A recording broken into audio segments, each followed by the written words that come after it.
بەناوی خوای گەورە سڵاوتان لەبێت بینەرانی بەڕێز و خۆشەویست زیاتر لە 8 ڕۆژ تێپەڕ دەبێت بەسەر وادەی دابەشکردنی موچەی مانگی سێ بەڵام تاوەکو ئێستا حکوومەت هێرێم کاتی دابەشکردنی موچەی مانگی سێی ڕاننەگەیاندووە بەشێکیش لە موچەخۆران لە سنووری پارێزگای سلێمانی هەڵابجە تاوەکو ئێستا موچەی مانگی دویان وەرنەگرتووە ئەمە لە کاتێکدا کە بەرپرسانی حکوومەت بەڵێنیاندا بوو هەموو 25 مانگ جارێک موچە دابەش بکەن. لە 27 مانگی ڕابردوش وتەبێژی حکوومەت ڕایگەیاند سەرەتایە مەفتێ واتە لە مەفتێ موچە دابەش دەکرێت بەڵام تاکو ئێستا حکوومەت ئامادە نییە موچە دابەشکات لە بەرنامەی ئەمڕۆ قسە لەسەرەوە دەکەین پارە هەیە ئەگەر پارە هەیە بۆ کارتی حکوومەت موچە دابەش ناکات لەگەڵ بەڕێز مامۆستا عومەر گوڵپی ئەندامی لیژنەی دارایی لە پەرلەمانی کوردستان گفتوگۆ لەسەر پرسانە دەکەین. مامۆستا بەخێر سوپاس دەکەم. ئەگەر سەرەتا باس لەوە بکەین ئێستا داهاتی هەرێم چەند سەرچاوی داهاتی هەیە و داهاتی مانگانەی بە چەند مازندە دەکرێت؟ بەڵێ بەناوی خوای بەخشندەی میهرەبان زۆر سپاس کا حەکیم. زۆر سپاس. من ئەمڕۆ بەڕاستی بەراوردێکم کرد بەتابەت دوای ئەوەی هەندێک هەواڵی ناخۆشەویستی کە بەڕاستی وجدانت ئازارەدا دڵنیایت لە 100% ئەمە هیچ پەیوەندی بە نەبوونی پارەوە نییە لە کوردستانە و ئەمە سەرف ئەنجامی سیاسەتێکی چەوتی ناشرینی گڵاوە. طبعاً سیاست کاتێ جوانە بۆ خزمەتی خەڵک بێ بۆ پرۆژە بێ بۆ دروستکردن بێ بۆ بیناکردن بێ بۆ ئاوادانکردنەوە بێ بەڵام کاتێ سیاست هاتە سەر گوری سپیچڕێنە و ململانەی سیاسی و لەسەر پۆستێک لە بەغا کوردستان وێرانکەی بەڕاستی ئەو سیاسەتە بێجگە لەو شەی چەپەڵ و ناشرین و گڵاو لەگە ڕێزما بۆ بینەران هیچ وشەیەکی تر سیاستێکی چەپەڵ زۆر چەپەڵە بۆ چونکە لە دۆخێکا کە داهات هەیە بگاتەوە ئاستەی نەخۆشخانەی هیوا داخەی نەخۆشخانی شێرپەنجە بەشێک لە خزمەتگوزاریەکان داخەی فەرق ناکە بچین بەشێک لە خزمەتگوزاریەکانی نەخۆشخانەی مناڵان کەم بکەیتەوە مەسەلەن ئاوی خواردنەوە بۆ خەڵک دابین نەکەی شەقام بوەستێنی ئەو هەموو پرۆژە وەستاوە ئەمە بەڕاستی سیاسەتێکی ڕاست نییە چەوتە ئایندەی کوردستان بەرەو دۆخێکی تاریکە بە لە چ دۆخێکا کا حەکیم هیچ کارە ساتێک ڕووی داوە مەسەلەن ئەمڕۆ بۆری نەوت تەقێنرابێتەوە نەوت نەچێتە دەرەوە بڵێنەوە داهات کەمی کرد نەخێر سعری نەوت لە باشترین حاڵەتی خۆیەتی یعنی لە تەنها لە 2010 بەرمیلێ نەوت فرۆشتاوە بە 140 شتێک دلار 45 دلار یعنی لە مانگی سێ بە درێژایی مانگی سێ داهاتی نەوت لەسەر و 113 دلارەوە بۆ نرخە ژیانێکە مەعەدەلەکەی هەندێک حاڵەت گەشتە 20 و ئەوانە واتە نەوتی کوردستان لە ئێستەیە لە باشترین دۆخی خۆیەتی لەوەتەی هەرێمی کوردستان نەوتە فرۆشێکە بۆ تەمای نەکبەتی بۆ خەڵکی کوردستان لەناو دوو کەوان ئاڵێم نەکبەتی بە دەقیقی ئەوە ئەڵێم کاک حەکیم ئەمە داهاتی هەرێمی کوردستانە بەپێی یاسای بودجەی ساڵی 2013 طبعاً بەداخەوە لە 2013ەوە حکوومەت 8 دانە ساڵە یاسای بودجەی نییە یعنی ئەمە گەورەترین سەرپێچیە لە هەر شوێنێکی دنیا بڵێ حکوومەتێک هەیە یاسای بودجەی نییە یعنی گەورەترین ئەبێتە گەورەترین عجایباتی دنیا چۆن شتی وابێ حکوومەت هەبێت یاسای بودجەی نەبێ بەڵێ ئەوە ئێمە دوو کابینەیە حکوومەت یاسای بودجەی نییە سێ دانە ساڵم کابینەیە لەسەر یەک بەڵێنەدا بۆ ئەم ساڵیش بەڵێنیان شکاند و ڕاست حکوومەت هەیە بمانە ڕاستەقینەکەی تا بڵێن دەسەڵات هەیە نا چونکە کە تۆ حکوومەتێک نەتوانێت داهات بگەڕێنێتەوە یاسای بودجەی نەبێت یاساکان جێبەجێ نەکا خزمەتگوزاری نەبێت موچە لە کاتی خۆیانەدا یعنی ئەمە بەڕاستی سیماکانی حکوومەتی بەسەرا ناچەسبن ئەمە زیاتر دەسەڵاتێکە سوودی لە ئەمری واقع وەرگرتووە لە چەکێک کە لە دەرەوەی یاسا هەیە خۆیان فەرز کردو بەسەر خەڵکی هەرێمی کوردستانە ئەگەر تەنها نەبوونی یاسای بودجە بەسە بۆ ئەوەی متمانە لە حکوومەتێکی لەم ژۆرە وەرگریتەوە و حکوومەتێکی تر دروستکە بیدەیتە کەسانێک کە شایستەی خەڵکی کوردستان بێ بەپێی ئەم داهاتەی ئەخیر بۆی دوور نەکەوینەوە لە باسەکەمان لە یاسای بودجەی ساڵی 2013 وەرم گرتووە تۆ تەماشاکە داهاتی هەرێمی کوردستان چەنە 14 تریلیۆن و 406 میلیارد دینار لە بەغداوە پشکی هەرێمی کوردستان خۆ ئەگەر هەمووشی نەگەشت بێ خۆ بەلانی کەم 12 تریلیۆنێکی گەشتووە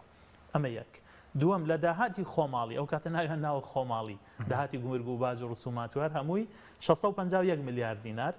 لە پترۆدۆلار هی ساڵانی ڕابردووی 2013 میلیارد بۆ ساڵی 2013 میلیارد حساب کردووە بۆ ساڵی 2010 تا 2012 کەماوەتەوە پترۆدۆلار 120 میلیارد واتە کۆی داهاتی هەرێمی کوردستان لە ساڵی 2013 کە ئەڵێن 2013 تقریبا باشترین دۆخ بوو لە هەرێمی کوردستانە. باشە 2010 11 و 12 و 13 3-4 ساڵە باشترین دۆخ بوو. باش هەموو بیرمانە موچە لە کاتی خۆیە درا، سلفەی زەواج هەبوو، عقار هەبوو، تەنانەت قەرزی کشتتوکاڵیە بوو، تەنانەت 2 ساڵیان پارەی بێکاری بە گەنجاندرا ئەگەرچی بڕێکی کەمیش بوو. داهاتی هەرێمی کوردستان 1 تریلیۆن و 271 میلیارد دینار بۆ یەک مانگ. بۆ یەک مانگ بەڵە کۆی ساڵەکە 15 تریلیۆن دینارە. ئێستا داهات چەنە بۆی بزانین ئایا ئێستا دۆخ باشترە یا ئەو کاتە بۆی بەراوردێ بکەین بۆی خەڵک لێمان تێ بکە. ئێستا داهات لە هەرێمی کوردستانە 1 تریلیۆن و 370 میلیارد دینارە. چۆن؟ یەکەم لە نەوتەوە 800 میلیارد دینارە. ئەگەر بەو ڕقەمان و داتانەی خۆیان کە خراپترین دۆخی هەیە بە ڕقەمەکەی جەنابی سەرۆکی حکوومەت کەوتی 41 دۆلارە گەڕێتەوە و ئەگەر نەوتی هەرێمی کوردستان لە مانگی سێ بە تەنها 103 دلار فرۆشتا بێت کە ئێمە زانین نرخە جیهانیەکە لە 12 و 13 دلار 112 دلار بوو. ئەگەر لەگەڵ نرخە جیهانیەکە برێنتە جیاوازیەکە 10 دلار و 11 دلار بێ ئەوە نەوتی هەرێمی کوردستان 100 تا 102 دلار 103 دلار فرۆشتاوە. نزیکەی 800 میلیارد و زیاتر داهاتی نەوتە هی هەرێمی کوردستان. ئەی لە داهاتی ناوخۆ گومرگ و باج و ڕسومات 370 میلیارد دینار داهاتە. ئەمە ڕقمی خۆیانە هی سێ مانگی ساڵی ڕابردوو بۆ ئەمە تەخمینە کاک حەکیم چونکە یاسای بودجەت نییە.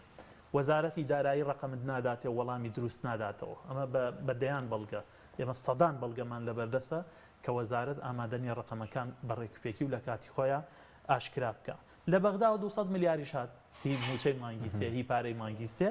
هەروەها هاوکاری هاوپەیمانان کە 26 میلیارد دینار. واتە لە ئێستەیە داهاتی مانگی سێ ئەگەر داهاتی مانگی سێ بەراوردکەین بە یەک مانگی ساڵی 2013 1 تریلیۆن و 370 میلیارە ئێستا کە لە خەزێنەی حکوومەتە هەیە ئەگەر گەڕابێتەوە خەزێنەی حکوومەت و ئەگەر نابێ مەسئولینی حکوومەت بە خەڵک بڵێنم پارانشیان لێن. هی ساڵی 2013 کە باشترین دۆخ بوو لە هەرێمی کوردستانە 1 تریلیۆن و 270 میلیارە. واتە ئێستا جیاوازیەکە بەڵێ نزیکەی 100 میلیارد دینار 100 میلیارد دیناری زیاترە لەو کاتە 100 میلیارد دیناری زیاترە لە ساڵی 2013 لە کاتێکە 3500 پرۆژە وەستاون. هیچ هاوکاریەک بەکردنەوەی خانوو نادرێت، هیچ هاوکاریەک بۆ گەنجێک نادرێت کە تازە چێتە پرۆسەی هاوسەرگیریەوە. موچە لە کاتی خۆیان نادرێت، پلە بەرزکردنەوەیان ڕاگرتووە، دامەزراندنیان ڕاگرتووە، پرۆژەکانیان ڕاگرتووە. هەیە و نییە تەنها و تەنها ئەو موچەی کە بەم حاڵەوە ئەیدەن لەگەڵ هێندێ پرۆژە و هێندێ وەزارەتەکان کە ئەویش بۆ حاڵەوە کە ئەبینین کە لە هێندێ شار تا شارێکی تر جیاوازە. کەواتە بۆچی موچە لە کاتی خۆی نادرێ؟ بۆچی پرۆژەکان بەگەڕ ناخەنەوە؟ یەک هۆکار هەیە حەکی باشە ئەویشەوەیە ئەو پارەی لە بەغداوە هات ڕوون بوو دیار بوو نییە شاررایەوە. یعنی لە بەغداوە مانگانە لە 2013 1 تریلیۆن و 200 میلیارد نزیکەی ئەوەندە. تۆ بڵێن ئەمە ڕقەمی تەنەبوئیە تەخمینیە طبعاً یاسای بودجە کە یاسا دائەنرێ ڕقەمەکان پێشبینی ئەکرێن ڕقەمی دقیق نییە. چ شتێک ڕوونیە کاتەوە ئەی سەلمێنێ ئەم ڕقەمە دقیقەیاننا ژمێرەی کۆتایی کە بەداخەوە هەرێمی کوردستان ژمێرەی کۆتاییشی نییە. بۆیە ئەگەر نزیکەی 1 تریلیۆن و 200 میلیارد دینار لە بەغداوە هاتبێ پارەکە ڕوون بووە دیار بووە قابلی ئەوە نەبووە بشارێتەوە. بەڵام ئەو داهاتەی کە ئێستا هەیە لە هەرێمی کوردستانە قابلی شاردنەوەیە. بۆ چونکە هیچی لە بەردەستی هیچ کەسێکانیە. نە دیوانی چاودێری دارایی ڕێگەی ئەدرێ وردبینی بکە، نە ڕێگە ئەدرێ پەرلەمان و پەرلەمانتاران وردبینی بکەن، نە ڕێگە ئەدرێ بۆ نمونە دەستەی نەزاهە یاخود هەر دەستگایەکی تری پەیوەندیدار بەوەوە وردبینی بکە. ئەمەشێ بە لە قسەی خۆمانەوە ناڵین کا حەکیم و بە بەڵگە بە دۆکیومنت کاتێ ئەمە چوونە سەر بابەتێکیان مناشوانم بۆ باشە. بەس ئێستا دەتوانین بە موچە خۆران بڵێ تۆ دەڵێ لە 100% دڵنیایی کە پارە هەیە بۆ موچە ئێستا بەڵام نایدەن؟ طبعا ناخۆشترین پرسیار ئەمەیە کا حەکیم. باشە بۆ چونکە مەفروض وایە تموحی خەڵکی کوردستان لە موچە زیاتر بێ. ئاخر چی ڕووی داوە تاوەکو خەڵک تەنها داوای موچە بکە؟ ئەی ئەو هەزاران گەنجە بێکارە. ڕێژەی بێکاری لە کوردستانە کاک حەکیم ئەزانی چەنە؟ با من ئێستا لە بەردەستمایە پێتی بڵێم 670,000 هاوڵاتی بێکارن. بێکارە زانی یعنی چی؟ یعنی قومبەلەیەکی تەوقیت کراوە. یعنی سەرچاوی کێشە بڕۆ دیراسە بکە چاکسازیەکان بگەڕێ بەشێکی زۆری ئەوانەی تووشی تاوانە بن لە ئەنجام بیەکاریەوەیە بڕۆ مەیخانە و شوێنەکانی کات بەفیڕۆدان و ئەوانە بگەڕێ بەشێکی زۆری سەرچاوەکەی بێکاریە بڕۆ کوشتنەکان و تاوانەکان و لادانەکان بگەڕێ بەشێکی زۆری بۆی بێکاریەوەیە لەو 670,000 ئاماری دەستەی ئامارە هێندە ئاماریان هەیە لە ساڵی 2017 و بەراورد بە ژمارەی دانیشتوان لەو 670,000 هاوڵاتیە 393,000یان گەنجی تەمەن 16 بۆ 24 ساڵن کە ئەمە مەترسیە گەورەکە لێرایە باشە هەرێمی کوردستان لە کاتێکە نەوت لەسەر و $100 لە کاتێکە گومرگ لە باشترین دۆخەکانی خۆیەتی لە کاتێکە باج داهاتێکی باشە 56 میلیارد دینارە کە تەنانەت وەتە بارگرانی بۆ هاوڵاتیان نەتوانێت موچە بدا چۆن نەتوانێت کێشەی بێکاری چارەسەر بکە یعنی ئێمە یعنی بێت تۆزێت شتەکان گەورەتر ببینین بەڕاستی موچە مافێکی یاساییە ئەبوو جێگەی باس نەبێ ئەبوو جێگەی باسکردن نەبێ ڕاستە بەهۆی سیاسەتی چەوتەوە بەهۆی سیاسەتی هەڵەی بەڕێوەبردنەوە ئێستا موچە بۆتە جوڵێنەری سەرەکی ڕەوڕەوەی ئابووری لە هەرێمی کوردستانە بۆ چونکە لە سانەوەتی ئەو پارەی لە کوردستانە ئەسوڕێتەوە لە موچەوەیە 900 میلیارد دینار نەچێتە بازاڕەوە خەڵکەکەی تریش کە پشتی بە بازار بەستووە عەربان چیەکە دوکانێکی ئاساییە بازرگانێکە کاسبێکە یاخود کارگەیەکە ژمارەیە کرێکاری هەیە ئەویش بەکیەکەوێت بۆیە باشە دەڵی ئێستا دەڵی 100 دڵنیە کە پارەی موچە هەیە پارەی موچە لە 100 هەیە بەڵام بۆ نایدان لەبەرەوەی ئەم حکوومەتە شایستەی ئەوە نییە پابند بێ بە سادەترین بەڵێنی خۆیەوە یعنی خۆزگە وا بواە کە ئێمەی هەموو ئیحراج کردایە خۆزگە وا بواە بۆ نمونە قسەی منی ئەندام پەرلەمان کە ڕخنەی لێگرم کە بە داتا و بەڵگە و بە ڕقەم و بە واقع بینانە لەسەر بنەمای ڕقەمی ڕاستەقینە ڕخنەی لێگرم خۆزگە منی ئیحراج کردایە خۆزگە پابندی بەڵێنەکەی خۆی وایە لە 25 مانگ تا 1 مانگ موچەی دابش کردایە بەڵام ئەم حکوومەتە شایستەی ئەوە نییە تەنانەت پابندی بچووکترین بەڵێنەکانی خۆیان بێ نەگەڵ بەڵێنە گەورە و زەبەلاحەنەیدایان کە باسی چاکسازی و باسی پەرەپێدان و باسی کار ئارامی خزمەت خزمەت گەڕانەوەی پاشەکەوت کوردستانی بەهێز بڵێ کوردستانێکی بەهێز نەتیجەکە کوردستانێکی لاوازمان بینی لاواز لاموو ڕۆیەکەوە طبعاً ئێمە لە ڕووی ئەمنیەوە بەهێزین شکر بۆ خوا ئێستا ئەمن و استقرارێتێک لە کوردستانە هەیە بەڵام لە ڕاستیە ئەم گیر و گرفتانەی لە بواری ئابووریان سەرێکێشن بۆ گیر و گرفتی بەس هۆکاری چێکە مادەم موچە هەبێت کە بەڕێزت دەڵێ بە قسەی بەڕێزت بێت 1 تریلیۆن و 370 ملیارە داهاتی ماگەنە خۆی موچە پێویستی بە 902 میلیارد بڵین تقریبا 470 میلیارێکی زیادە بە وچوونی بەڕێز بێت لە مانگی داهاتی مانگ تەنها ئامانجەکەیان ئەوەیە تا ئەگەینە جەژن یەک موچە بدەن دڵی خەڵک خۆش نەبێ هیچ زیاتر لەوە نییە لەبەرەوەی ئەم حکوومەتە پلانی نییە بەرنامەی نییە دڵنیان نییە لەوەی لە مانگی چوارە پارەکانی چەندن یەنەوە یاننا بەتابەت لە دۆسەی نەوتاکە حەکیم ئێستا بۆتە دۆسیەکی خەتەرناک بۆ کوردستان بڕیارێک لە بەغداوە دەرچووە کە بەڕاستی ئەگەر حکوومەتی هەرێم ئەگەر هەرێمی کوردستان عقلانە ژیرانە مامەڵەی لەگەڵانەکە لەگەڵی ڕێک نەکەوێ نەگاتە ئەنجامێکی باشتر بۆ خزمەتی خەڵکی کوردستان بەڕاستی دوور نییە کە ئەم نەوتەی کە ئێستا داهاتەکەی ئەوەندەش ئەوەش نەمێنێ تەنانەت و ئەوسا بەغدا ئیجراعاتی تر بگرێتە بەر لەو گوریس بچڕێنەی بەغدا و هەرێمی کوردستانەشا کێ زەرەرەکە خەڵکی کوردستان زەرەرەکە بۆ نمونە لە پرۆسەی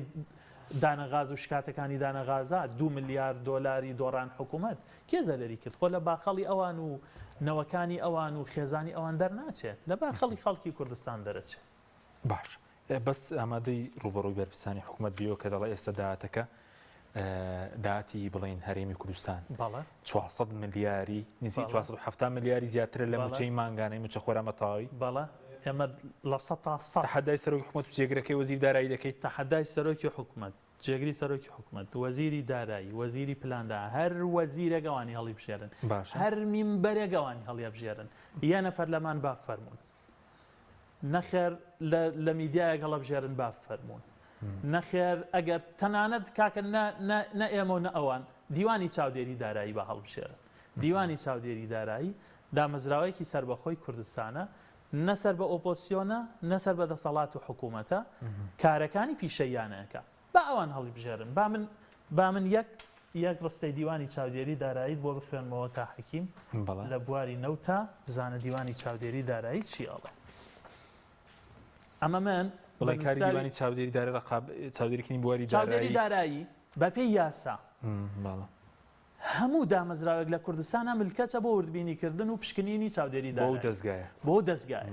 دیوانێکی سربەخۆیە فەرمانگەیەکی سربەخۆیە باش کارەکانی پیشەیانەکە کوڕی عاقڵ و ژیر و بەتوانای ئەم کوردستانە ئیشی تیاکە خۆ ئەگەر کەم و کورتیەکیش هەبێ لە هیچ شوێنێک بێ کەم و کورتی نییە کەم و کورتیەکیش هەبێ نیوە چاودێریەک هەبێ باشترە تاوەکو هیچ چاودێریەک نەبێت من ئەمە بە نووسراوی ژمارە 116 لە 22/11/2021 داوام کردووە دیوانی چاودێری دارایی خشتەی قەرز و پابەندە داراییەکانی حکومەتمان بۆ بنێرە ئەڵێ تا ئێستا تۆ سێری دۆسیەکی گەورەی لەو جۆرە قەرزەکان کە بە ملیارەها دۆلارن نزیکە 1 میلیارد دلار 21 تریلیۆن دیناری موچەخۆران قەرزارە حکوومەت تا ئێستا ئەم ژمارانە بە دۆکیومنت نەکراون و وردبینیش نەکراون حکوومەتی ئاوا فەوزا لە دنیا هەیە خاڵێکی تر کە داوام کردووە خشتەی قەرز و پابەندیە داراییەکانی حکوومەتی هەرێمی کوردستان لەسەر هاوڵاتیان و بەعکسیشەوە ئەوەی کە لای بازرگان و ئەوانەیە راپۆرتی تایبەت بە وەزارەتی سامانە سروشتیەکان ئەمە وەڵامی دیوانی چاودێری داراییە لەسەر سامانە سروشتیەکان راپۆرتی داواکراو سەبارەت بە پرۆسەی نەوت و گاز لە هەرێمی کوردستان ناوەڕۆکی راپۆرتەکە ئەم دووسێ کەلیمەیە بریتیە لە ئەنجام نەدانی ئەرکەکە بەهۆی نەڕەخسانی دەرفەت و نەبوونی دۆکمنتی پێویست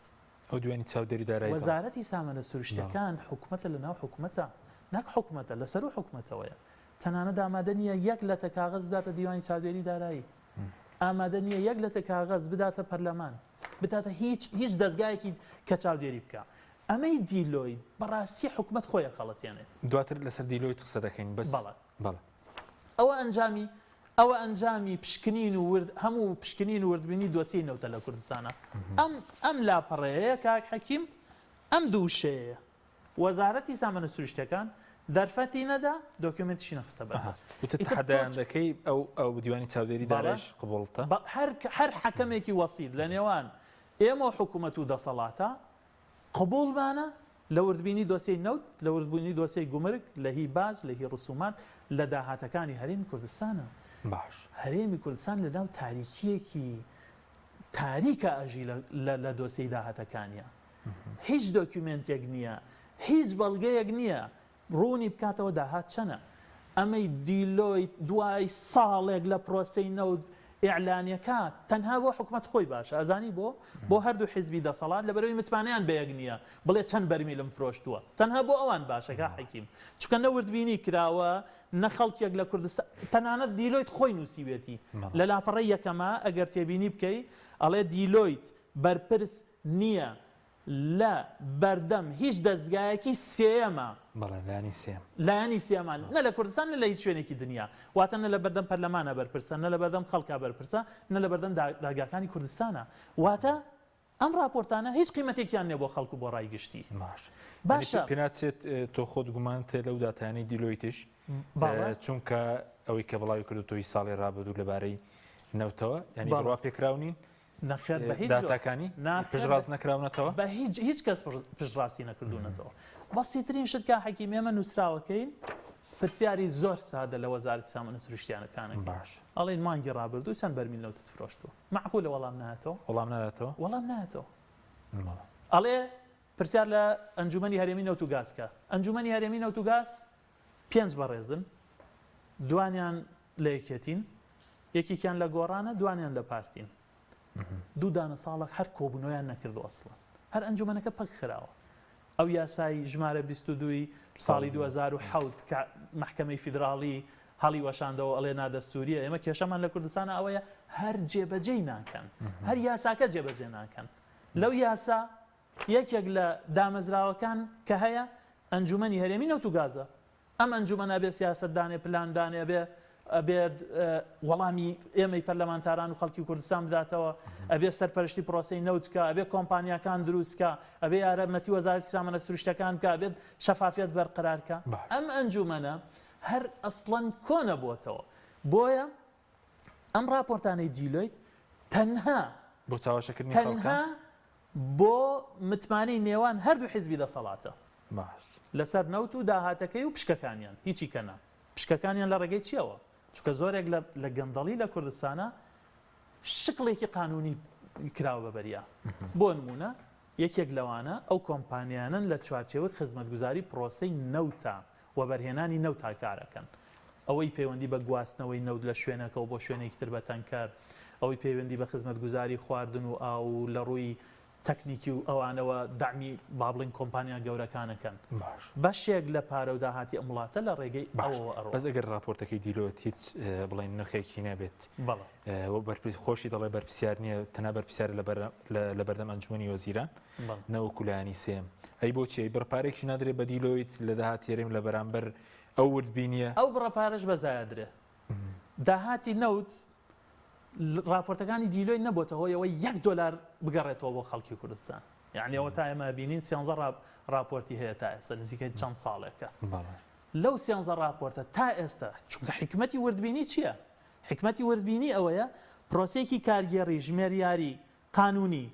لە ئاستێکەوە بۆ جێبەجێکردن ببیتە ئاستێکی باشتر یعنی بۆ نمونە پرۆسەی نەوت پۆخڵەواتەکەی خراپەکەی کەم و کورتەکەی گرێبەستە خراپەکانی لە ئاستێکەوە بەری بۆ ئاستێکی تر دیلۆیت نەبووتە هۆیەوە دیلۆیت تەنها هەردوو لایانی بەڕێوەبەری حکوومەت دەسەڵات لە ناو حکوومەتە ڕازیەکە لەسەرەوەی کە ئەمەنە بەرمیل فرۆشراوە ئەوەندە نییە کە تۆیڵی باش بەسووت وەزارەتی سامانە سروجەکان حکوومەتێکە لە ناو حکوومەت باڵە زانیاری نادا اینجا بۆچی ئاوایەسە لە عێراق بڵین داهاتی نەوت ڕاستەخۆ هەمووی دەچێتە هەژماری وەزارەتی دارایی عێراق بەس بۆ لە کوردستان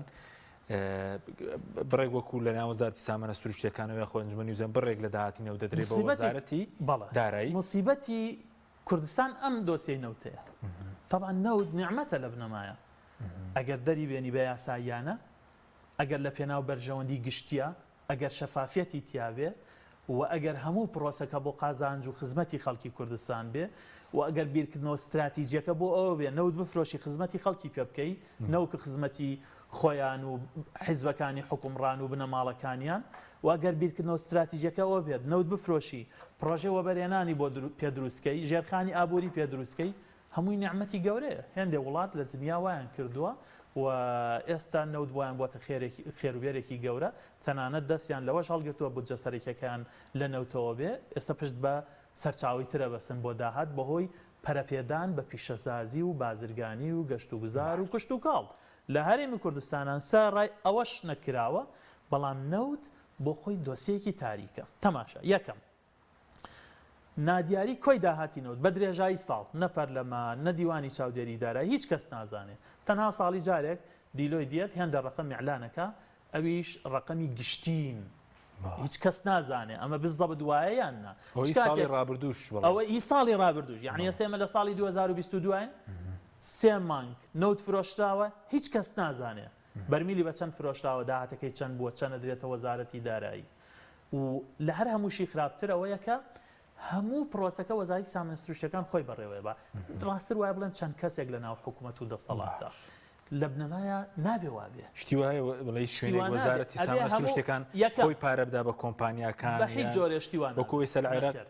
وەزارەتی دارایی وەزارەتی دارایی مەرجەعی خەرجەکانە بە پێی یاسای ئوسوڵی محاسەبات هەموو خەرجیەکە بێ بچێتەوە وەزارەتی دارایی بەس وەزارەتی دارایی ئەڵێ من ئاگام لە دۆسیەی نەوت نییە بە هیچ جۆرێ چۆن شتی وابێ وەزارەتی نەوت بۆ خۆی نەوت دەرێنێ ئەی وازێتەوە ئەی فرۆشێ پارەکەش وەرەگرێتەوە هیچ کەس ئاگادار نییە وەزارەتی دارایی تەنها ئەوەندە ئاگادارە ئەڵێ ئەم مانگە ئەوەندە پارەم هەیە تەواو وەزیری داراییش ئیعلانی کرد خۆی کە من تەنها ئاگاداری ئەو پارەیەم کە وەزارەتی سامانە سروشتەکان مانگانە ئیدا بۆ موچە ئاگاداری هیچ شتێکی تر نییە لە پرۆسەی نەوت ئەمە خاڵی یەکەم خاڵێکی تر لە دۆسیەی نەوتا شتی سیر و سەمەریتیایە بۆ نمونە بۆری نەوتی کوردستان باش بۆری نەوتی کوردستان بەپارەی خەڵکی کوردستان دروست کراوە کاک حەکیم بۆری نەوتی کوردستان بەپارەی خەڵکی کوردستان دروست کراوە باشە ئەم بۆریە زۆرینەی لە ناو خاکی هەرێمی کوردستانە لە ناو خاکی تورکایە باش کەچی کەمترین پارەی بۆ تورکایە لەو پارەی بۆ بۆری نەوت تەرخان کراوە کە نزیکەی $10 بۆ بەرمیلێک لە ساڵی ڕابردووە کە نزیکەی لە سادەی داهاتی نەوتە کە معدەلی $6 بۆ بەرمیلێک و کەمێکی لە ناو خاکی هەرێمی کوردستانایە کە نزیکەی لە سا 25 لە نزیکەی لە سا 25 خاکی هەرێمایە لە زۆرترین لە سا 74 پارەی بۆ کرێی بۆری نەوت بۆ کۆمپانیای کار و کۆمپانیای ڕووسنەفتی رووسیە ئەمە تەنها دەوڵەمەندکردنی کۆمپانیایەک نەبێت کە نزیکە لە دەسەڵاتیابی بەسبوورێکە بۆچی فرۆشە چکە باز لەو دەکرێت کە بە ملیارێک و $700 میلیۆن دەڵێن فرۆشرە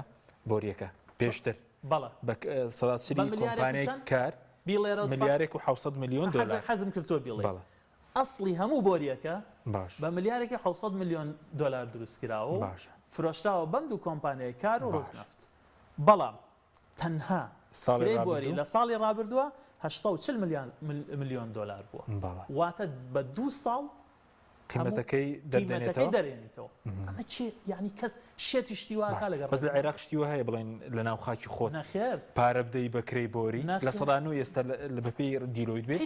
لە سەدانەوەی داهاتی بڵێن نەوت بۆ کرێی بۆری ڕۆژتووە لە سەدا چواری لە سنووری تورکیانی بەردووکیان سەدا چواردە تقریبا 113 لە سنووری تورکیا $434 میلیۆن دراوە باشە لە سنووری هەرێمی کوردستان $840 میلیۆن یعنی ئەوەیان کەوتم $840 میلیۆن بەس بەشەکەی هەرێمی کوردستان یعنی بە 2 ساڵ پارەی کرێی بۆری نەوتی کوردستانیان دەرهێناتەوە کاسابەتی وا هەیە لە دنیاە کە حەکیم یعنی کۆمپانیایەک بێت بۆریەکە لە حکومەت خۆی بکرێتەوە کە حکومەت خۆی دروستی کردووە بە 2 ساڵ مایەکەی دەربێنێتەوە ئیتر دوای ئەوە هەمووی قازانج بێ شتیوانیە لە دنیا یعنی لەگەڵ ڕێزما هیچ کەسێکی شیواناکە کێ زۆر دوژمنە بە خاک و وڵاتەکەی خۆی بە حکومەتەکەی خۆی بە بەرژەوەندی گشتی بە میلەتەکەی کەسابەت و بازرگانی واناکە بۆریەک دروستەکەی ملیارێک و $700 میلیۆن تێچێ دوایی ئەمە ئەفرۆشیتەوە بە 2 کۆمپانیا ئەو 2 کۆمپانیا بە ناوی ئیستثمارەوە بۆ 25 ساڵ بەحساب بۆ ئیستثمار فرۆشراوە بۆ 25 ساڵ 25 ساڵ 2 ساڵ مایەکە دەربێنیتەوە 23 دانە ساڵ تۆ هەموو ساڵێک $800 میلیۆن قات لە دنیا کەسابەتی وا هەیە هیچ حکومەتێک هەیە لە دنیا ئاوا خاک و وجدان و نەوت و هەموو شتێکی خۆی هەڕاجکە ئەمە تاڵانیە نەوتی هەرێمی کوردستان دەرهێنرا بۆی بکرێتە گیرفانی کۆمپانیای نەوت بۆری نەوت و کۆمپانیای بیانی و کۆمپانیای ناوخۆیی خەڵکی کوردستان لە $141 دەستکەوێت باش بەس بڵێن ئێستا لە سەدا چواردەی داهاتی نەوت زۆرە بۆ بۆری ڕۆژتووە لە سەدانەوەی لە سنووری کوردستانە لە سەدا چواری لە سنووری تورکیا سەدا چوار تقریبا شتێک زیاتر زۆرە لە سەدا چواردە زۆرە چواردەی داهاتی نەوت زۆرە هەر زۆرە نابێت لە 6 تێپەڕێ نابێت لە 6 تێپەڕێ باش زۆر باش ئەی سرنج چی بوو سەبارەت بۆی هەر لە راپۆرتەکەی دیلۆیت دەڵێ 638 ملیار دیناری هەرێم لە بانکێکی لوبنان دەستی بە سەرداگیراوە بە پاساویەوەی کە ڕێگەنادەن جوڵی دراوی بیانی ئێستا بۆ دەرەوە هابێت تقریبا پارەکەی خۆمان 930 ملیارێک دەکات لە موچەی مانگێک زیاترە بۆچی دەستی بە سەرداگیراوە ئەو تاڵان فرۆشیە کە پێشتر حکوومەت دەیکرد تەمانە بەڕێزان کە هاتنە پەرلەمان شتێک ئاماژیان بەمەدا وتیان پێشتر قاچاقچی و خەڵکی بێگانە و کابراایکی پاکستانی و هات و وە قاچاقچی تۆ سەیری نەوتی خەڵکی کوردستان بە قاچاق بفرۆشی لە ڕێگەی قاچاقچیەوە شتی وابێ لە دنیا حکوومەتێکی فەرمی کە بە دەستور هەرێمە لە چوارچەوەی عێراقا بیت لە ڕێگەی قاچاقچیەوە نەوت بفرۆشی ئەنجامی ئەو سیاسەتە هەڵە و چەوتە ئێستا نزیکەی $700 میلیۆن زیاتر لە بانکی لوبنان گیری خواردووە ئەوە ئەنجامی ئەو سیاسەتە هەڵەیە و حکوومەت ئەوە هەر ئیعلانیە کاڵێ ئەوەندە پارەمان لە بانکێکی لوبنانیە پێمان ناڵێ بۆ لەوەیە کە هێنێتەوە لە کاتێکاتوە خۆت موچەت بۆ نادرێت تقریبا نزیکەی موچە 930 میلیاری خۆمان دەکە تقریبا 28 میلیاری لە موچەی خۆمانزی زیاترە بەڵە نزیکەی 1 تریلیۆن کاتەوە شتێکی کەمە بۆ کە نزیکەی بودجەی مانگێکی خەڵکی هەرێمی کوردستانە و موچەی باش ناوبڕێکمانە دوای ناوبڕێک سەرسەرە وژەکەین بۆ چێندێک موچە خۆر تا ئێستا موچی مانگی دویان وەرنەگرتووە دەگەڕێن وڵات بەڵێ بینەرانی بڕێست ناوبڕێک و دەگەڕێن وڵات تۆپ ئارت تاکە بریکاری تۆڕی میدیایی کۆمەڵ بۆ بەرهەمهێنان و بڵاوکردنەوەی ڕێکلام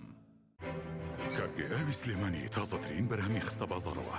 کارگەی ئاوی سلێمانی بەهۆی کوالیتیە بەرزەکەی و ئاوە سازگەرەکەی یەکەمین کارگەیە لە عێراقدا کە بەرهەمەکانی لە ئەوروپا و ئیمارات بەردەستن بۆنی کەمترین بڕی سۆدیۆم و نەبوونی نیترات لە ئاوی بەڕادی سلێمانی وای کردووە ببێتە خاوەنی 7 بڕوانەمی جیهانی و دەوڵەتی ئاوی بەڕادی سلێمانی دڵنیایی زیاتر تەندروستی باشتر کارگەی ئاوی سلێمانی دۆی میلکۆم شایستە بەخوانی تۆم دۆیەک 100% سروشتیە و لە شیری مانگا بەرهەم دێنرێت و بێمەوە حافیزەیە ئەگەر دەکەوێت دۆیەک بە تام و چێژی سروشتی تاقیب بکەیەوە ئەوە دۆی میلکۆم بکە بە هاوڕێی سفرە و خوانەکەت دۆی میلکۆم لە تاقیگەی تایبەت بە کارگە پشکنینی بۆ دەکرێت بۆیە دۆی میلکۆم هەردەم بە کواڵەتی بەرز بەرهەم دێنرێت دۆی میلکۆم لەلایەن کۆمپانیای سوودارەوە دابین دەکرێت و دەگەیەندرێت بەسەر جەم شار و شارۆچکەکان دۆی میلکۆم شایستە بەخوانی تۆم دۆی میلکۆم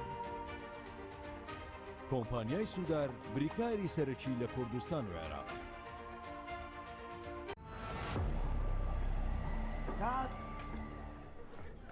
ڕەشەبامێ ڕەشەبا ئەم پانکەیە چییە بۆ منێهێنا زۆر گەڕێن لەوە بەهێزترمان دەست نەکەوت نا لەوە بەهێزتریش هەیە لاکێت فیلمی تۆڵی بە سین 5 تێک 2 هەستە بڕەوە بەرە داگیرسێنە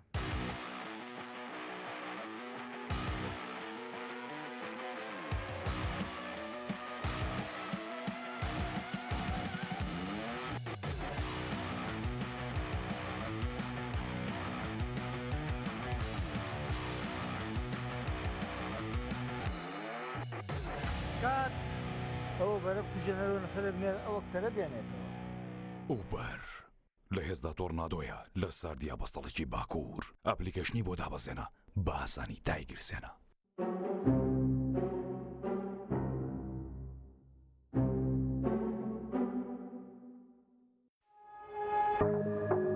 تۆپ ئارت تاکە بریکاری تۆڕی میدیایی کۆمەڵ بۆ بەرهەمهێنان و بڵاوکردنەوەی ڕێکلام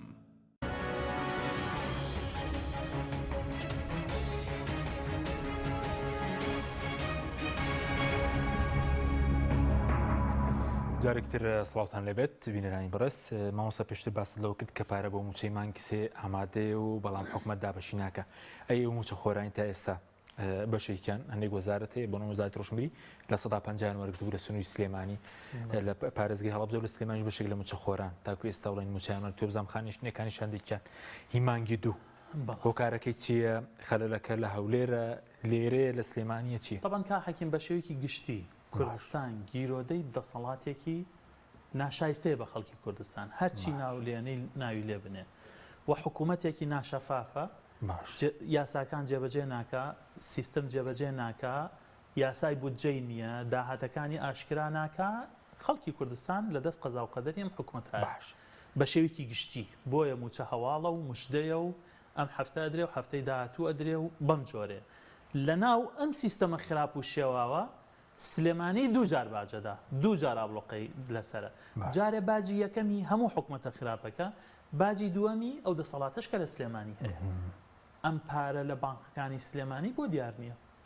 چونکە پارە لە سنووری پارێزگای سلێمانی و هەڵەبجە و دارەگەرمیان و ڕاپەڕین بۆ بەرژەوەندی هەولێر و دۆ خەرج ناکرێن نە لە موچەیە نە لە پرۆژەکانە هی هەولێر و دۆکیش بۆ سلێمانی بەڵە داهاتی ناوخۆیە گومرگە باجە ڕسوماتە ئەو سیانەیە ئەی چۆن خەرجەکرێ ئەو بڕێی کە ئەمێنێتەوە لە داهاتی نەوت بۆ نمونە ئەگەر داهاتی نەوتی مانگی 800 میلیار بوو 100 میلیاری نەقسە بێت بۆ تەکمیلەکردنی بڕێکی لە 143 کە کاتە 43 میلیارد لە داهاتی ناوخۆی سلێمانی تەواوەکرێ 57 میلیاریشی لە داهاتی ناوخۆی هەولێر و دووهەک تەواوەکرێ بەڵ ئەگەر موچە 100 میلیاری ئەگەر موچە 100 میلیاری نەقص بێت کە تقریبا ێستا وایە باش داهاتی نەوت لە مانگی سێ لە هەموو حاڵەتێکا لە 800 میلیارد دینار کەمتر نییە 100 میلیارد ئەبێ بخرێتە سەری لە داهاتی ناوخۆ 57 میلیاری لە هەولێر و دووەک 43 میلیارد دیناری لە سلێمانی و هەڵەبجە و گەرمیان و ڕاپەڕی 43 میلیارد دینار ئایا لە داهاتی ناوخۆی سلێمانیان نییە کەواتە پەرم کاتانە 164 میلیاریان خستۆتە سەر موچە ئەو بەس ئەو بێجگە پرۆژەکان و دایرەکان و فەرمانگەکان و خزمەت گوزاریەکان ئەو 164 میلیارە بۆ بوویەوە بە 43 میلیار و دیاریش نییە ئێستا ئەمە یەک دووەم داهاتی ناوخۆی سلێمانی چەندە بۆی بزانین ئەتوانێت موچە تەواوکا و پارەی کۆمپانیاکان و پرۆژەکانیش بدایاننا سنووری پەروێزخانت هەیە کە ماگانن بەلای کەمەوە 30 میلیارد دینارێک داهاتێتی سنووری باشماخت هەیە کە زیاتر لە پەروێزخان 30 میلیارد دینار داهاتێتی پشتت هەیە تەوێڵەت هەیە ئەو مەرزەلاوەکیانت هەیە نزیکەی 5-6 لە خاڵی سنووری اینجا داهاتەکانی بۆ نمونە تەنها فەرمانگەی کارەبای سلێمانی 20 میلیارد دینارە ماگانە ئەی هی هەڵەبجە و گەرمیان و ئەی هاتوچۆ ئەی فەرمانگەکانی ناوخۆ ئەی فەرمانگەی تاپۆ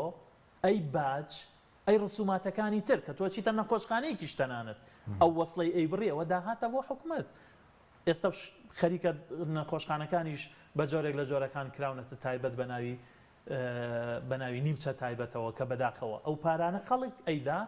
هەمووی ئەبێتە داهات بۆ ناوخۆ باش داهاتی پارێزگای سلێمانی ئێستاوی کە مانگی دوو موچیان وەرنەگرتووە هۆکارەکەی چییە؟ بەلای کەمەوە داهاتی پارێزگای سلێمانی 120 میلیارد دیناری ماگانەیە داهاتی ناوخۆی سلێمانی داهاتی ناوخۆی سلێمانی هەڵەبجە و گەرمیان و ڕاپەڕین باشە بەلای کەمەوە 120 میلیارد دیناری ناوخۆیە ئەگەر 43 میلیارد دیناری بۆ موچە تەکمیلە بکرێ 73 میلیارد دیناری ئەمێنێتەوە بۆ پرۆژەکان بۆ کۆمپانیەکانی دەرمان بۆ شەقام و بۆ کۆمپانیەکانی پاکردنەوە و بۆ بەگەڕخستنی پرۆژەکان لە ڕاستیان نەبوونی پارە لە بانکەکانە هیچ پاساوێکی نییە ئەوە ئەرکی جێگری سەرۆکی حکوومەتە ئەیکێ بەرپرسیارەتی هەڵگرێسە خانشین لە بەردەم بانکە مرد بە شێوەیەکی گشتی حکوومەت بە شێوەیەکی تایبەتیش حزبی دەسەڵاتدار کە لە سنووری پارێزگای سلێمانی و هەڵەبجە و گەرمیان و ڕاپەڕین یەکێتی نیشتیمانیە جێگری سەرۆکی حکوومەت مەسئولیەتی قانونی و سیاسی لەسەرە لەناو حکوومەتە مەسئولە دووەم گەورەترین دەسەڵاتە لەناو حیزبەکەی خۆشیە هەر لە خانەوادەی دەسەڵاتە بەڵام لە بریەوەی بەرەوبەری بانک لەلایەن جێگری سەرۆکی حکوومەت بانک بکرێت هاوسەرۆکی یەکێتی بانگی کردبوو یعنی ئەمەیە کە ئێمە هێندە جارەڵێن گوناحە بەمانە بڵێ حکوومەت تۆ ئەبینی مەسەلەن مناڵی بەرپرسێگە چێتە فەرمانگەیەکی گەورەی مەسەلەن وەزارەتی ناوخۆ تەحیەی بۆ کرێ و سەرۆکی حیزبە مدیری بانک کۆکاتەوە و کۆبوونەوەی لەگەڵاکە و مەکتەب سیاسیە سەردانی فەرمانگەی ڕەسمیەکە و کۆبوونەوەیان پێەکە و باسی کێشەی شارەکە و یعنی ئەم جۆرە حکومڕانیە ناتوانێت بەردەوام بێکان حەکیم خۆوە کێشەکەیە من ئێستا موچەی مانگی سێ و موچەی مانگی چواریش گردنیان نازابێ ئەی 5 و 6 و 7 ئەی کۆتایی ئەم ساڵ ئەی ساڵی ئایندە ئەم وڵاتە چۆن ئیدارەیەکەی چۆن بینایەکەی چۆن دروستیەکەی چۆن بەهێزیەکەی وڵاتێک کە چاوەڕێ ئەوە بکە دەی 100 میلیارد دینار بێتەوە و نێتەوە دەی لە بەغا و 200 میلیارد هات و نەهات چۆن ئەتوانێت ئایندەی هەبێ یعنی ئێستا ئێمە خەڵک تەحەدای بوون و نەبوونمان لەگەڵاکە یعنی هەرێمی کوردستان ئێستا قوارە سیاسیەکە کە بەرهەمی خوێنی شەیدانە کە بەرهەمی ڕەنج و ماندووبوونە کە هیچ کەسێک نەماوە لە وڵاتە قوربانی نەدا بۆ ئەم هەرێمە ئێستا هەڕەشەی نەمانی لەسرە لە وڵاتانی زلهێزە و لە وڵاتانی هەرێمیەوە لە بەغداوە باشە ئیدارە ئاوادرێ ینی باش ئەی چی بکەنەوە موچە خۆرانی مانگی دویان وەرنەگرتو ئێوە خۆتان لە پەرلەمان بۆ فشارێک ناکەن یاخود پەرلەمانی ژێستە پەک کراوە بۆتی فشارێک ناکەن پەرلەمان دەستەی سەرۆکایەتیەکەی هەمان ئەو دەسەڵاتەیە کە لە حکوومەتە ئەیبینی چۆن حکومڕانیەکە کە بەداخەوە وایان کردووە زۆری لەگەڵ زۆرینەی پەرلەمانی گوناحمانەگا بە تەنها بڵێن دەستی سەرۆکایەتی لەگەڵ زۆرینەی پەرلەمانیان کردووە تا باش ئەوەی کە ئێستا ئیبینین کە لە ئاستی خواستی خەڵکانیە و ناتوانێت بە ئەرکە سەرکیەکانی هەستێ بەڵام ئێمە ئەوەی توانی ومانە بە ڕێکاری پەرلەمانی بەڕاستی ڕێگامان گرتووەتە بەر هیچ شتێک نەماوە باشە بۆ چیتان کردووە بۆ دابشکردنی موچە شێوازەکەی بۆ ئەوەی خانە نشینە پێشتر بە حکوومەتان وتووە چارەسەرێک بۆی دۆزرانی هەموو ئەو وەسیلانی لە سەری موچە هەموو ئەو وەسیلانی لە بەردەستمانان کا حەکیم گرتومانە دەبەر هەموو ئەو ڕێگەیانەی کە پەرلەمانتارێک بە دڵسۆزانە و بە وەفا بێ لەگەڵ سوێندەرکی خۆیان بیکە بۆ موچەخۆر بۆ بەرژەوەندی گشتی بۆ بێکار بۆ کرێکار بۆ جێبەجێکردنی یاساکان بۆ بەدامەزراوەکردنی حکوومەت هەمووی مانگرتوۆتە بەر بۆ نمونە لە بواری خانشینیان من مانگی 6 ساڵی پار کە هێشتا کێشەکە بەم جۆرە نەبوو بەس تەنها ئەو بوو خانشین تقریبا نزیکی ساڵێک لەمەوبەر نزیکەی ساڵێک 7 مانگ لەمەوبەر مانگی 6 ساڵی پار هاوین بوو گەرم بوو چوومە 1-2 بانک سیرەکەم خانشین سەریان گرتووە بە 3 ساعات 4 ساعات لەبەر گەرما تەپ و تۆز لە شوێنی زۆر خراپە تەبان بە زستانە لەبەر سەرما 3-4 ساعات سەریانەگرت ئێمە زوڵمان بە بێڕێزیە لە بەخانشینە بە کەسێک 30 ساڵ تەمەنی خۆی بەخشیوە بەم وڵاتە گەنجێتی خۆی بەخشیوە لەو ڕوانگەیەوە پێشنیاری گونجاومان ئاراستەی دەستەی سەرۆکایەتی کرد بۆ ئەنجومەنی وەزیران بۆ وەزیری دارایی لە مانگی 7 ساڵی پارەوە پێشنیاری گونجاو زۆر سادە زۆر ئاسان طبعاً تۆ بۆ ئەوەی سیستەمی دابشکردنی موچە بە شێوەیەکی گشتی بگەینی تا ئەو ئاستەی کە لە ئاستی خواستی هەموو موچەخۆرێکا بێ ئەبێ بانکت هەبێ بێ سیستەمی بانکیت هەبێ ئەبێ بانکەکان بەیەکەوە ببەسرێنەوە ئەبێ هەر موچەخۆرێک کارتێکی ئەلکترۆنی هەبێ لە هەر بانکێک بتوانێت لە نزیک ماڵەکەی خۆی موچەکەی وەرگێ پێویست ناکە ئەم هەموو ڕۆتین و بەگونیە و باریکە و دایگرە و ئیمزایکە و موچە و هەیە و نییە و بیژمێرە و هەویەکە تەسلیم کە و دوای 3 ساعت وەریگرەوە هیچ پێویست بەوانە ناکە بەڵام تۆ سیستەمی بانکی دانەی شەفافیت بەرقەرارەکەی کێشەی ئەم دەسەڵاتە ئەوەیە نایانەوێت شەفافیت هەبێ نایانەوێت پارە دیار بێ نایانەوێت ڕقم دیار بێ نایانەوێت خەڵک بزانێ ئەم پارەیە چەنە لەم بانکە هەیە چەنە تەحویلە بێ بۆ ئەو بانکەی تر پارە لە کوردستان بۆیە چارەسەری ڕیشەی ئەوەیە کا حەکیم بۆ نەک هەر بۆ تەنها کێشەی موچەخۆر باوەڕ کە ئەگەر سیستەمی بانکی دانین هەر کێشەی حکوومەتی چارەسەرەکە من و تۆ هیچ هاوڵاتیەک پێویست ناکە بچین بۆ بازار 2 میلیۆن دینار بخێنە گیرفانمانەوە یا 100,000 دینار هەڵگرین کارتێکی بچووک هەڵەگری ئەو ئێرانەی تەنیشتی خۆمان سایق تەکسی جیازێکی پێەیە کە تۆ پارەت پێ نییە لە کارتەکەت حساب بانکەکە جیازەکە دەتوانی داخلیکەی پارەی کرێت تەکسی مارکێتی بچووک لە لاکۆڵانە ئەو جیازەی هەیە ئەو ئێرانە کە لە چاو پێشکەوتنە تەکنۆلۆژیە دنیایەکانە لە زۆر بوارە لە دوایە بەڵام لەو بوارە بزانە چەند پێشەنگن لە هەرێمی کوردستانە ناتوانرێەوە بکرێت پێکمان نتوانێت کە ئەوە کرا پارەی نەقدی لە دەستی حکوومەت ئامێنێتەوە کاک حەکیم بە ئەمە تەواو بێجگە قازانجی موچەخۆرانە قازانجی حکوومەت خۆشێتی پارە لە ماڵەکانە کۆ نابێتەوە ئەچێتە بانکەکان متوانە وەرەگرن و حکوومەت سیولەی لەبەردەسا بێ و حکوومەت دەتوانێت قەرز باتوانێت پرۆژە بکاتوانێت ئیستیسمار کاتوانێت زۆر شت کاپێەوەی باشە ئەوە ناکەن سادەترین پێشنیارمان بۆ خانشینان پێدان کە بە 1-2 ڕێگە یاخود ژمارەی بانکەکان زیادکەن یاخود بیدەنە کۆمپانیایەکی حەواڵە خۆی بنکەدانێ لە نزیکترین شوێنە ئێستا خانشینێک 3 جار سەردانی بانکەکەیەکە هەر جارێ 4,000 تەکسی ئەم سەر 4,000 ئەو سەر 8,000 3 جار سەردانەکە 24,000 دیناری ڕوا هەندێک مقابلەمە بینی زۆر لەوە زیاتری سەرفەکان پێشگە لەو بێڕێزیەی لەگە ڕێزما بۆ خانشینان کە باوکی ئەمن دایکی ئەمن بە درێژایی چەند سەعات و چەند ڕۆژ چاوەڕێیەکەن باشە بیدەیتە کۆمپانیایەک بە 1,000 دینار بە 2,000 دینار عمولە هەموو کەسیش پێی خۆشە لەم قۆناغا تا و کاتەی تۆ ئەبیتە حکوومەت لەم قۆناغا با بەم جۆرە دابش بکرێت بۆنە باش بەس بۆچی خانشینانی هەرێم کە بزۆر بەیان نەخۆش و بەتەمەن بۆچی هەموو جار لە ڕیزبەندی دواوە بن ئێستا عێراق بۆ نمونە پێشی خستون 100,000شی بۆ زیاد کردوون لە مانگی یەکە و پێشنیارەشم کرد پێشنیارێکی ترەوەیەکە موچەی خانشینان بخرێتە یەکەم موچە ئەمە یەک پێشنیارێکی تر ئەوەیە بە درێژایی مانگەکە دەرگا کراوە بێ بۆ خانشینان چی تایە ینی فەلسەفەی ئەمە لە چیایە چ سڕێکی تایە چ قورسیەکی تایە بە درێژایی مانگ خانشین بتوانێت بچێ موچەی ئەو مانگەی وەرگێ یەکی مانگ بچێ 2 مانگ بچێ 3 مانگ بچێ بەس ئێستا کێشەکە لەو قۆناغی ساڵی پاریشان نەماوە کێشەکە لەوایە لە هی 3 ڕۆژ لەسەر یەکەچێ بانکەکە پارەیتیانە ئەمەی ئێستا هەیە بەڕاستی وابەستەیە بۆ ناکۆکە سیاسیانەوە کە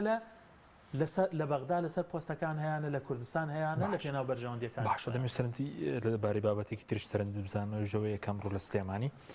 بڵێن باز لەوە کرا کە بەشێک بۆنم نەخۆشخانەی هیوە کە تایبەتە بە شێر پەنجە بەشێک لە خزمەت گوزاریەکانە ڕاگرتووە نەخۆشخانەی مناڵان بە هەمان شێوە بۆی نەبوونی پێداویستی و دەرمان و بودجە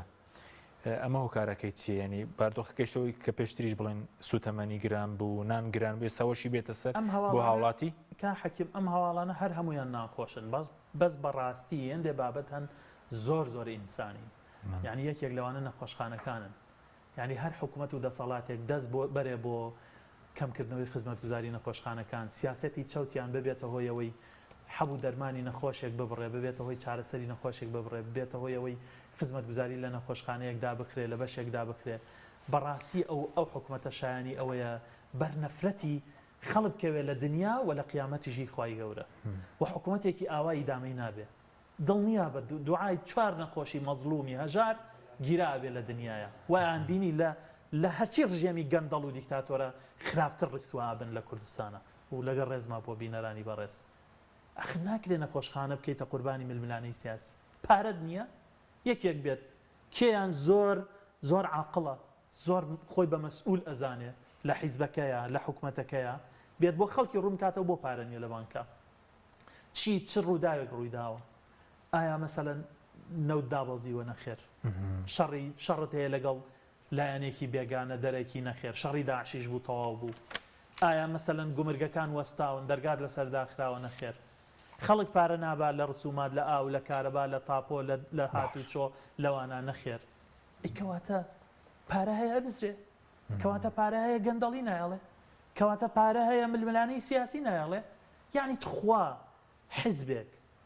لە هەموو مەجالەکانی کێبڕکێ هاتبێتە سەرەوەی لەسەر ژیانی نەخۆش کێبڕکێ بکە لەگەڵ نایارەکەیە ئەمە عیبە نیە ئەمە شوورەیی نییە نەخۆش بەمەرجێک کا حەکیم تۆ ئەگەر حکوومەتێک بین نەخۆشخانەکانت شەڕت بێ لەگەڵ وڵاتێکی بێگانە ئەسیرەکەیان بگری بریندار بێت لە نەخۆشخانەکەی خۆتا چارەسەری کەی ئەم بابەتە بابەت پەیوەندیدار بە ئینسانەوە پەیوەندیدارە بە کەرامەتی ئینسانەوە نەخۆش نابێت لە هیچ دۆخێکا بکرێتە قوربانی ململانەی سیاسی بکرێتە قوربانی گەندەڵی بکرێتە قوربانی ئەم پۆخڵاواتەی لە ئیدارەدانا هەیە بۆیە هیچ پاساوێک نییە کا حەکیم بۆ ئەوەی نەخۆشخانە خزمەتگوزاریەکانی کەم کاتەوە بەشێکدا بکرێت بە هۆی نەبوونی دەرمانەوە بە هۆی ئەوەی بانکەکان پارە خەرج ناکەن بێگومان کۆمپانیای دەرمان تۆگەر پارەی نەیە تێ مانگێک دوانسیان ئەویش ناتوانێت دەرمانت بۆ دابین باشە کاتم زۆر کەمەوە تقریبان 2 دقەیەکمان ماوە بەس سەبارەت بەوەی کە پارەم کاتانە 374 ملیار لە داهاتی ناوخۆ بۆ موچە بۆچی ئێستا کەم بۆتەوە بۆ نمونە هەولێر پێشتر 213 داوا سلێمانی 164 ئێستا سلێمانی 7 ملیارژ نادا هەولێرش باسی 95 ملیار ئەوش کەمتر چی ڕوویداویت ڕوویدا ئەوەندە داهاتی ناوخۆ کەم بێتەوە گەورەترین بەشی داهاتی ناوخۆ گومرگە کە نزیکەی 150 ملیار دینارێکە مانگانە بەڵێ طبعاً لە بنەمایە ئەو 150 ملیارە 300 ملیارە چۆنیە بێتەوە 150 ملیار دینار من ئێستا ئاوا پێێتەوە ئەمە لە سوپاس دەکەم چەند کاتمان ماوە 2 دقەمان ماوە 2 دقە زۆر کەمە بەداخەوە من لە مانگی 6 ساڵی پار داوام لە دیوانی چاودێری دارایی کرد بچن وردبینی لە خاڵە سنووریەکان بکەن باش دوای 5 مانگ راپۆرتێکیان بۆ ناردوومەتەوە کە وەزارەتی دارایی یەک دوکومنتی لەبارەی گومرگەوە نەخستۆتە بەردەستیان چۆن متمانەت هەبێ پارەی ئەم وڵاتە نادزرێ چۆن متمانەت هەبێ بە پارەی گومرگەکان کە ئەڵی 150 ملیار دینارە پوختەی بۆ چوونەکان کە هێندێک گرێبەستی کەمیان کەوتۆتە بەردەست ئەمەیە یەکەم بەشێکی زۆر لەم گرێبەستانە بەدەل لە ڕێنمای گرێبەستە گشتەکان ئەنجام دراوە دووەم بەشێکی زۆر لەم کارانە کە دراوتە ژمارێک لەم کۆمپانیانە حکوومەت هێرێم خۆی دەتوانی لە ڕێگەی فەرمانبەران و کارمەندانی ئەنجامی بدات ئەمە قسەی من نییە قسەی ڕێخنەگر نییە هی سیاسی نییە هی حیزبی سیاسی نییە هی ئۆپۆزیسیۆن نییە هیچ ستافێکە تیمێکە بێلایەن پیشەیانە لە دیوانی چاودێری دارایی چوون وردبینیان لە گرێبەستی هێندێک گرێبەستی گومرگەکانە کردووە خاڵی سێم لە گشت گرێبەستەکان پشکی حکوومەت لا داهات زۆر کەمە بۆ چونکە داویانە بە کۆمپانیاکەی خۆیان لە خاڵە سنووری معقولە لە خاڵی سنووری خزمەتگوزاری زۆر سادە بە کاربەندی حکوومەت دەکرێت بە کارمەندی حکوومەت نایکەی ئەڵێ وەرە کۆمپانیا تۆ بیکە اینجا معقولە لە وەشانە یاساییەکەی لە سادەی بۆ حکوومەت لە سانەوەتی بۆ کۆمپانیاکەی خۆم لەم لا کۆمپانیەکانی خۆیان لەولا کۆمپانیەکانی خۆیان ئەمە چەتەگەریە ئەمە بێڕێزیە بە میلەتێک ئەمە بێوەفاترین حیزب لە دنیاە ئەم دوو حیزبن بەرامبەر بە خەڵک بەرامبەر بە کەسوکاری شەیدان بەرامبەر بە مێژویان بەرامبەر بە ویژدانیان بەرامبەر بە ئینسانیەت حکوومەتێکی بێوەفاشە بەڵێ لە 300 ملیار دیناری داهاتی گومرگەکان کە من خەمڵاندومە ئەگەر ئەم گەندەڵی پۆخڵاواتە نەبن ئێستا نزیکەی 150 ملیار دیناری دیارە لەو 150 ملیارش ئەوە تا ئەیبینی بۆ جۆرێکە ئەویش ناگەڕێنەوە لە بانک ئەویش بەڕێکپێکی ناگەڕێنەوە. سپاس دەکەم سپاس بۆ بەڕێز مام ساڵمەر گوڵپی سپاسیان بەدەبوون دەکەین سپاس بۆ بینەرانی بەڕێز سپاس بۆ هاوکارانم خواتانە